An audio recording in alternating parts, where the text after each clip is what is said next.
Shabbat Shalom to all of our family and friends. Welcome to Torah Talks with Tony and Bill. I'm Tony, this is Bill. I call him Papa B. To our live audience, welcome back from the break.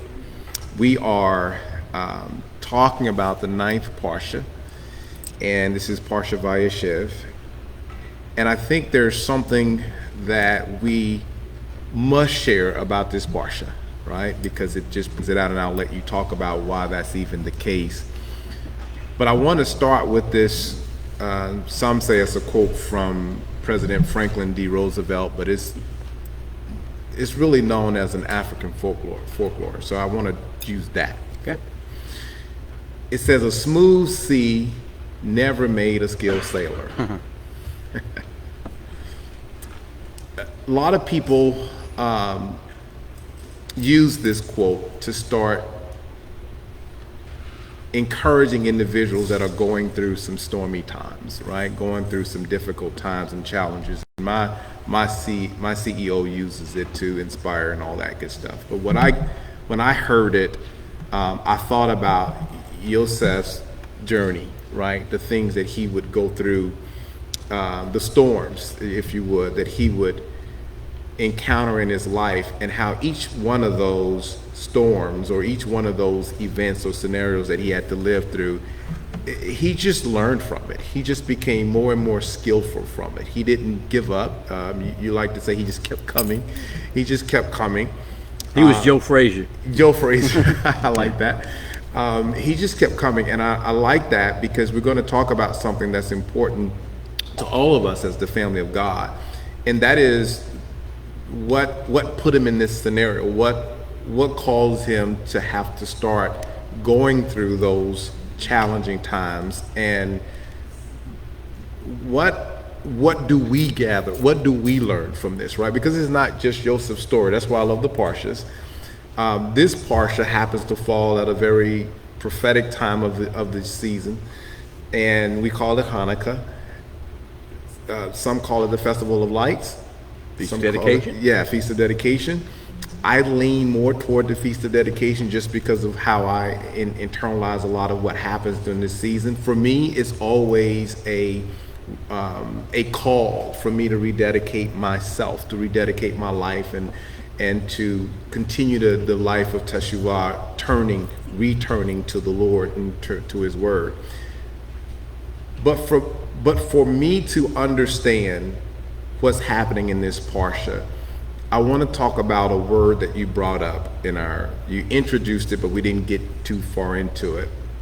A question you ask in our commentary is, why is captivity necessary, right? You talked about that, and we'll get to that in a second, but you call this Parsha, Into Captivity We Go. If you thought exile slime was bad, that's what you said, you ain't seen nothing yet. If you thought exile slime was bad, you haven't seen nothing yet, and you're drawing from a former Parsha. We have entered a season of the hidden face. Make his face shine upon you and be gracious to you at last. As goes his face, goes the light of his countenance and shalom. And that's why this season is so important to us, because during this time, we actually began to experience, if you would, a time where it feels like the Lord is hiding his face. Something causes that to happen. Something's happening in the covenant family. Division is taking place. There's all this slime that's manifesting and is affecting life. And even to the point to where the sons of Yaakov are now becoming disrespectful toward the patriarch's authority. We understand what happens when our children start to disrespect their father's authority, when they start to disrespect the way we've brought them up, and the desires and the expectations of our families, when they start disrespecting that. And what I mean by disrespecting is when they start behaving as if they don't know, right? These brothers are starting to behave as if they don't know who their father is, who their grandfather was, who their great grandfather. They're starting to behave as if they don't know who these people are and who they are. And Joseph is going to catch the brunt of that. He's going to become victimized by a disrespect for the patriarch's authority. God has to do something, right? And what we see, and it was already told to the people of God that this was going to happen, what we see, how God interacts or how God addresses this is, number one, he has his face, and in hiding his face, he allows them to go into captivity. But why captivity? What is that? Why captivity? And what makes it different from exile? Yeah. It is fascinating that when he's talking to Abraham, back in Genesis 15, the Holy One told him this was going to have to happen. He knows, he sees the end from the beginning. The Holy One knows that life is not, in the covenant, is not about all the highs that you live through. It's about all the lows you survive and overcome. And so what you find out is, if you read the stories of the patriarchs, beginning with Abraham, it's all about the trials and the challenges they faced. It's going through their greatest triumphs and their wonderful days when they all celebrated and rejoiced. It's like everyone is about, he faced this trial and it was really bad and he fought through it. He made some mistakes, but he overcame. And then the next trial, and it was really bad. It was worse than the last one. And he fought through it, and he made some mistakes, and he had some consequences, but he overcame it, and he made it through it. And then he faced another trial. And this is the story that the Holy One has laid out. Doesn't mean they weren't great triumphs and great wonderful days. It's just that's not the story he needs to tell. He needs to tell us about how to deal with overcoming very difficult things, because we are a model to the world. If we're going to be a model of how to overcome trials, serious trials, even all the way up to exile, which we've talked about the last couple of weeks, and beyond exile to captivity, which is where we're going now, and then going the next few weeks and going into Egypt, into captivity, bondage, later to Babylon, in the end of days to the Antichrist system, the beast system. There's just part of the world's ways. There's going to be these seasons when exile morphs into captivity. And if we're going to be the people who is the model that shows people how to overcome, we have to have walked through that. And so he knows that whenever he called us, he didn't call us to high-fiving everybody and having end-zone celebrations. He calls us to getting down and showing a model of how to overcome in the most difficult situations. And the biggest person, the culmination of all that in the Torah is Yosef. Yes. Joseph, the son of Yaakov through Rachel, the firstborn son. He is the one who's going to show this picture of all the horrible things that can happen to you, all rolled into one lifetime. Everything that happened to Abraham, everything that happened to Yitzhak, everything that happened to Yaakov, they all got rolled into one lifetime, and it just kept pounding Joseph, kept pounding him. Yes. And one thing that Joseph did not have that the others had is there was no encounter with the Holy One. He never spoke out of heaven to him. He never gave him words of encouragement or prophetic, and he just had to deal with what he had. And he kept coming back. I said the Joe Frazier approach. He just kept wading in. Okay, what you got next? Right. Muhammad Ali, what do you got next? Right. What are you going to hit me with? Because I can do this. I can handle this. And that's the process. Why captivity? Why do we have to go through this? Because the world is going to go through this. There's no way around it. The world is so corrupt. The world is so broken. People, humanity is so messed up. And cultures and ethnicities and science and culture, everything is so badly messed up that it's careening out of control toward calamity. Right. Except for there is one hope for the world, and that is that the people of the Holy One will come through and demonstrate the way through and the way out of the calamity that's coming. And therefore he's given us these pictures. It's part of his love for creation, love for mankind, is to show you in the scripture, in the Torah, in the life of Joseph, in the life of the patriarchs, later in the life of Israel, and the life of Yeshua. We're going to see these patterns over and over again, that no matter what happens to you, in the Holy One, you can overcome, and you can lead other people out as well. Exile. There's a difference, right? Yeah. What is the difference between exile and captivity? With exile, you could go home. It's like whenever Lavan's house was open and Yaakov went to Lavan's house. He had a father back in the Promised Land. Mm-hmm. He had a home back in the Promised Land. Now, for reasons that we could talk about in some detail, we had to talk about it as the cases came about. Right. He did not want to go back.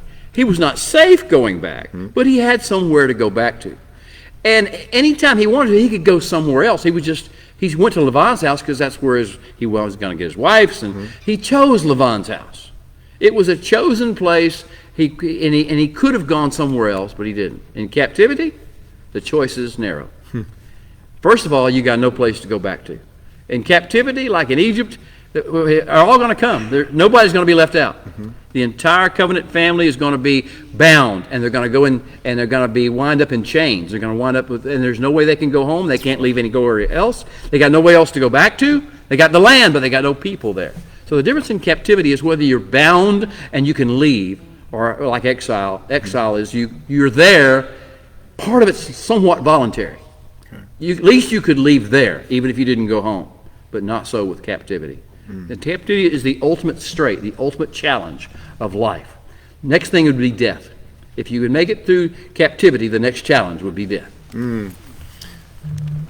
So Joseph is a prototype of Messiah, right? Yes. And so, but his journey is also prototypical of that we are going to encounter, and even maybe in the midst of ourselves. Joseph shows us how to deal with ourselves, right? How to address ourselves inside of these situations. He was accused, wrongfully accused, right? He's placed in prison for a crime that he did not commit. He's put in positions set up to fail. And each time these things happen, each time he is faced with these challenges, he tends to come out of that with a success story that you wouldn't see if it wasn't for this one thing. God was with him. Right. Right? It seems like we forget that, right? That's a very important piece of Joseph's story, is that God was with him. It seems like we tend to obsess with what's going on in the moment, and we lose sight of the presence of the Lord. It seems like there is a disruption of our sense of awareness that our God is with us, that he's for us, and that he's with us. And so then we default to our pseudo-intellect, and we get in our heads about all of this, and out comes all of this horrible stuff, right? These vain imaginations. We start raging like the nations. We start accusing people that doesn't seem like they're like us or come from wherever we're coming from and going where we're going. And then we start picking at things that's wrong with people. And now you got all of this horrible stuff going on that I consider to be slime. Yeah. And God has to do something to deal with the slime, not just in the world, but that has gotten on his holy people, right? So when you first talked to me about the difference in exile and captivity, I was like, oh wow, then it's necessary, right? And there's one more factor that we hadn't talked about yet that's sort of the key factor is not only is there a difference, the big difference is that with exile, someone or yourself can get out of it. Okay. Mankind can escape. And a leader of mankind, a patriarch, a human leader can get you out of it. Mm-hmm. But with captivity, there is only one hope. That hope is that the Holy One himself will get you out. Right. Now, perhaps you see the strategy of the Holy One. When will they call upon me? When will they rely upon me? Mm-hmm. As long as men can rely upon each other, as long as men can rely upon science, as long as men can rely upon government, as long as men can rely upon politicians, right. As long as men can rely upon theories and abstract concepts, they will not rely upon me. So I have to put them through the ultimate crucible till they will say, we have no other hope. We must rely upon you. And that's the idea of captivity, why the captivity is not a punishment. Captivity is a way of getting us where we need to be, to where we will indeed reach out, call out, and say, I have no hope but you. I call out upon you, and he will say, I was here all along. And he knows when to move, right? You know, in religious circles, we're sometimes given the illusion that we can actually make God move and deal with this stuff right now. Right prayers, the right formula, the right energy, the right tongues.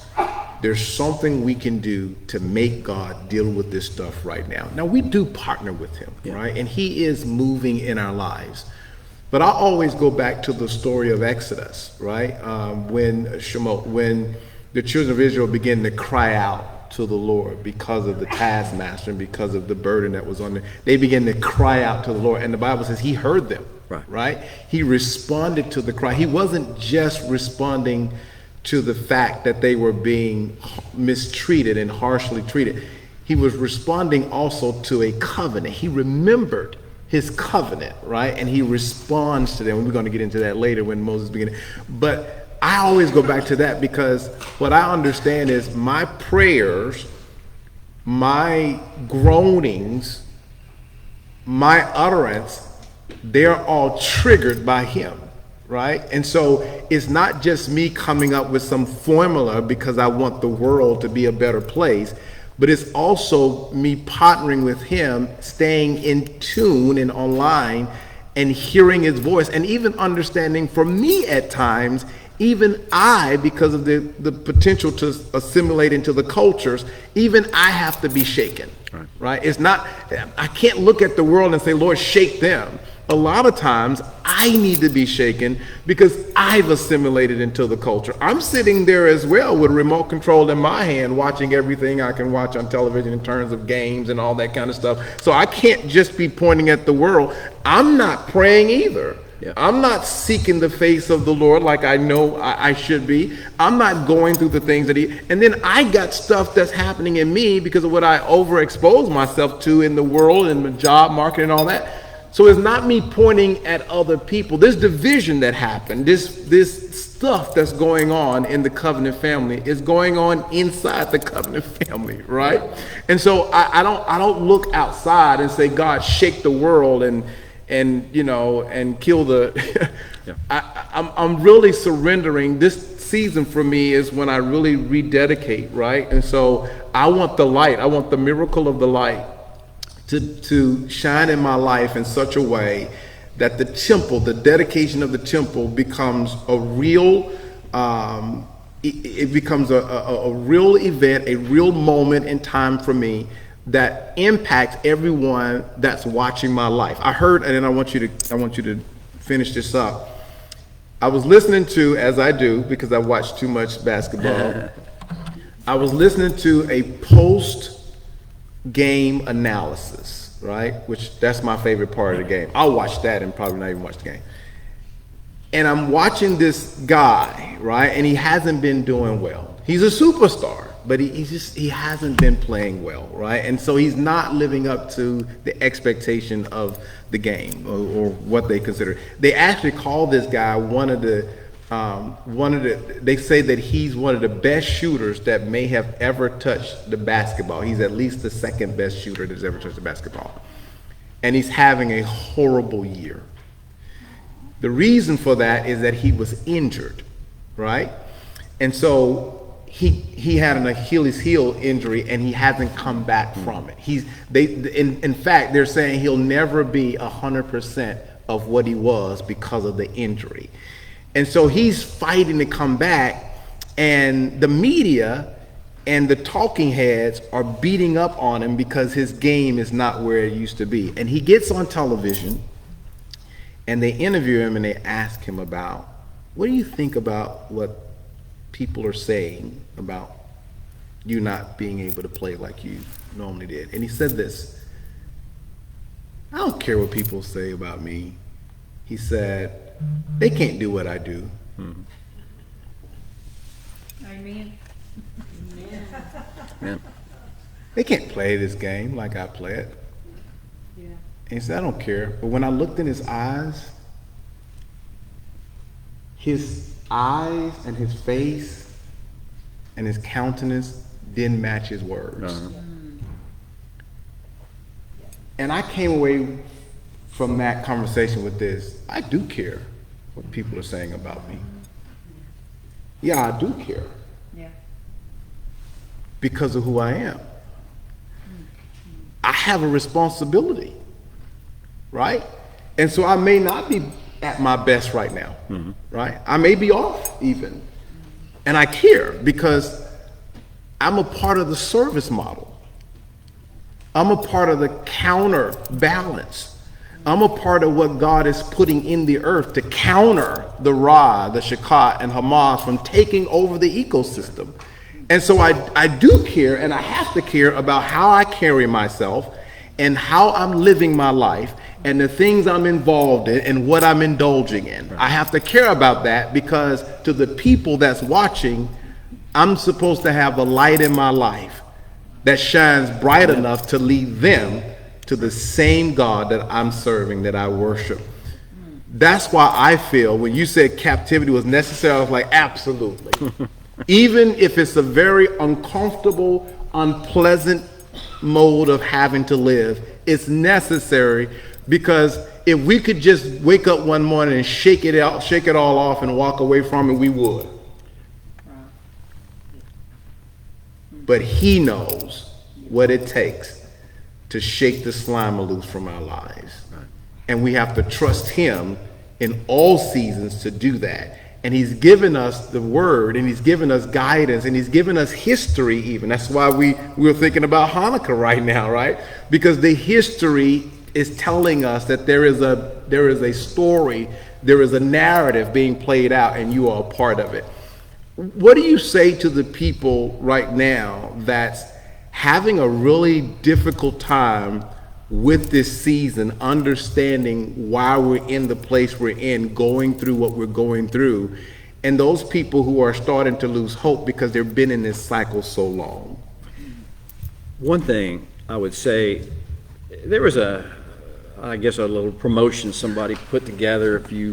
I saw it a couple years ago, and I don't know how they do it online, internet marketing or whatever the case may be, but it's a T-shirt thing, and printing certain things on a T-shirt. And how they got my last name, I don't know, but that's I guess on Facebook, internet, what you can do with whatever. So they started sending me these ads through the social media, and it was a T-shirt that had the name Bullock in the middle of it, which is my last name, for those of you, my father's last name. And so that's the name, and it says, you wouldn't understand. It's a Bullock thing.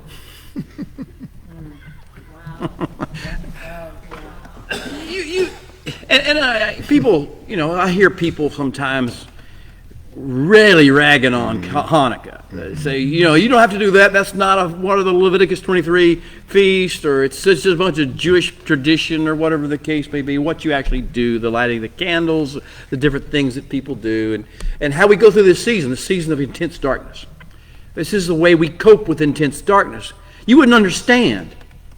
If you're not part of this, if you don't have to deal with it, if you don't have the responsibility of being, I'm not going to mention his name, the guy who shoots the basketball through the hoop every single time, or 395. If you're not the guy that everybody looks to win the battle, to win the war, if you're not that guy, you couldn't understand this. But if you've ever been in that spot where people are waiting on you, watching you, expecting things from you, if you've been in a situation where people expect, if he can't do it, nobody can do it. If you've never been in that situation, well, you wouldn't understand. That's right. This is a Hebrew thing. Yes. This is a Hebrew thing, folks. You can enjoy it, you can participate in it or not, your choice. But don't be ragging on those people who have to put up with the responsibility of being accountable to show the world the way to fight their way through every war, every fight, every struggle, through existential threat after existential threat after existential threat, demonic attack, hatred, wars, terrorism, Holocaust, every single thing, and come out smiling and come out showing glory and grace and mercy to the world. If you haven't been through that, you do not understand. You do not understand. We're not complaining. We're just saying we have to have this coping mechanism. We have to know through the patterns that were set in the Scriptures, through the Torah, through the Scriptures, through the Maccabee story, through the story of Yeshua, how to walk through these difficult situations and not give up and not cave in and not quit, but to keep coming. Keep coming with joy. Keep coming with hope. Keep coming with expectation. To back away from, fight the temptation to complain. Fight the temptation to blame, to throw shade at every other people in the world. If you've never been through this and you've been accountable to God, according to a covenant, to come out of this and show your grace and show your mercy. If you've never been accountable for this, then kindly consider this is probably not for you. Mm-hmm. But if you have a sense of the responsibility you owe to the Creator of the universe and to mankind, and the understanding that the calling upon your life is so great that people are watching, and you, no one else, everybody else can get away with stuff, but you can't get away with anything, and that's a good thing. Yes, it is. That's a good thing because the world needs a model, it needs an example, even in its fallenness, even in its humanity. And so, yes, we are a partner. We partner with the Holy One. We're not the senior partner. Right. We don't get to tell him what to do, when to do it. We don't get to tell him how to do it. That's another religion that tells you how to do that. We don't get to do that. We get to be his junior partner. He tells us where we go, when we go, how we respond to what happens, and how we deal with the captivity, how we deal with the exile, how we deal with famine, how we deal with pestilence, how we deal with everything out there. Negativity, accusation, false accusation, criticism, imprisonment, persecution, Holocaust, whatever he deems that we need to go through for the example to the world, that's what we go through. Mm-hmm. And we believe he's there with us. And he is leading us through it and guiding us through it. And he is designing it as part of our story, yes, and part of our testimony and part of the example that we are setting for the world. Now, we look at Yosef as our example, Mashiach is our example. And you see the suffering, the pain, the trials, the false accusations, the lies, the imprisonment, the jail, all the things, the death, the ultimate, the attempts to kill, all these things that you go through, but yet the victory came. yes, it did. And yet the victory comes. We don't get to say when it comes. We don't get to tell him how it comes. We don't get to have the vengeance when it comes. We have to come out saying, and now, this is how you can overcome as well. Mm-hmm. Now, the thing about Yosef and the story that we learn about, and the main part of our story I want to talk about today, we talk about his witness. He knew that God was with him. Mm-hmm. He knew that God was for him. He knew that God would guide him and had a plan for everything that was happening. And therefore, he committed to serve. Mm. He committed to serve Potiphar, who bought him at a slave market. Mm-hmm. He considered to serve him well, yes, and serve him joyfully, and serve him enthusiastically, mm-hmm, and serve him with excellence. Everything that he did. And Potiphar took notice. Yeah. It wasn't for Potiphar taking notice that he did it. He did it because he wasn't doing it for Potiphar. Mm-hmm. He was doing it for his king, for his God, for the one who called him to this mission. When he get thrown in the prison, you would think he'd give up. You'd think he'd quit. You'd think he'd say, "No, that's enough. I was unjustly accused. It was that woman. It was that woman that did that." He said, "No. What can I do to serve? I'm here. I'm in the prison. I'm in the dungeon. I'm in the dark. How can I serve you? Who's the captain of the guard? Can I do anything for you? Can I help you? Can I?" And then here comes the cupbearer of the Pharaoh. And they've been privileged all this time. They've been living in the palace, eating it up and drinking it up. And now they come in there, and he could have said, "You deserved everything you got. See, you taste a little bit of what my medicine is." He said, "No, you don't look happy. What could I do to help you? What can I do for you? How can I serve you?" And he served them with excellence. He gave them the interpretation of the dream in that situation. Mm-hmm. Later on, when it came to Pharaoh, he was a slave in Pharaoh's house. Nevertheless, he was second in command, but he was still a slave. He could have said, "Well, I'm going to do my own thing." No. He did. He served. He served mankind. He served the nations. Right. He had the responsibility. He felt the accountability factor. And then he served his own brethren who had accused him and who had thrown him in a pit and who had sold him into slavery. And he served them. And he said, "Though you meant this for evil, the Holy One has meant it for good and has brought about redemption for many, many people as a result of this. This is the key. Learning that sometimes stuff that the world doesn't understand and wants to complain about and wants to criticize is actually God's plan to bring about the mercy, the grace, the forgiveness, to bring about the redemption and the restoration that He has designed for the earth before the foundation of the world. Well, that's the basic story of the Joseph narratives. We'll read about Joseph next week in Parsha Vayigash, and again in the next week in Parsha Vayechi. And then we'll read about his demise and about what happened whenever he was gone. Whenever you lose a patriarch like that, what's going to happen to you? Absolutely. And that's when captivity slime will get you to its greatest. But yet, the redemption story still goes on, is still told, and we're still part of it. Absolutely. Amen. Amen. Listen, so God has a plan. He knows something that even we don't know. He's implementing that plan. He's working on our behalf. And we have to trust that. We have to trust His plan. We have to trust His word. That's where His plan is revealed. His wisdom is revealed. We have to trust it even when we don't understand it, and definitely when we don't feel it. We have to trust it. You're probably sensing a call or a return to praying. You're probably sensing a bit of a cry starting to disrupt your life. You're starting to feel called and drawn back to the Holy One in intercession and prayer, however you want to label those things. But you're sensing a time of returning to Him, talking to Him, praying, worshiping. All these things are starting to pique your interest again, and you're starting to feel drawn closer to Him in this season. That's all purposeful. It's all strategic. It's all intentional. It's all calculated. What I would say to you is give in. Right? Surrender to it. Give in. Follow His leadership. He knows where this is going, and He knows how it ends. All right, until next week, Shabbat Shalom to all of our family and friends, and we can't wait to see you next Shabbat. God bless.